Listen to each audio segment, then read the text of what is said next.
I've been involved in the insurance and financial sector, particularly around senior issues, for over 20 years.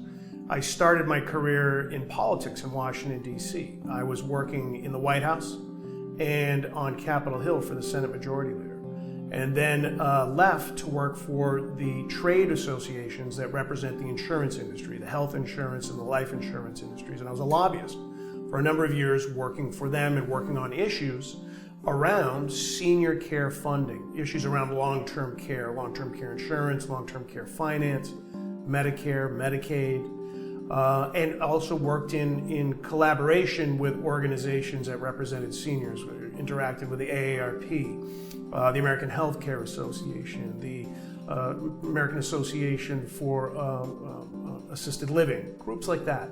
And in that time, I learned a lot about the financial issues that were impacting seniors, and particularly the crisis that was in the future, in the not too distant future, with the retirement of baby boomers as they were going to start turning 65. So by the early mid-2000s, I had made a transition in my career out of Washington, D.C. and politics, and I started a company called Life Care Funding. And our focus was to work with seniors that had life insurance policies and help them access the secondary market value of those policies as a way to pay for their long-term care services. And so I became a pioneer in a new financial direction, a new financial vehicle that I actually helped create called a long-term care benefit account. We innovated using life insurance policies to help people pay for long-term care services. And before we knew it, thousands of assisted living communities, home care outlets, franchises, national companies across the country were using our program. And it led me to a point where I actually then wrote 2 books, one called Help on the Way and another called A Survival Guide to Aging.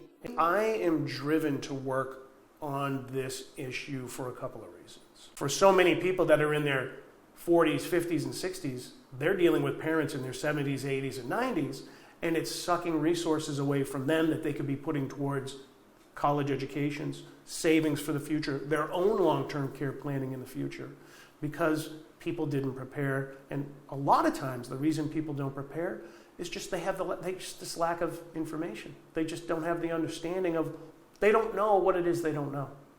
And so for me, I'm out to combat the you don't know what it is you don't know equation and do all we can to get people information, tools, and support so that they can move forward, not only for themselves, but for their families, and quite frankly, for this country.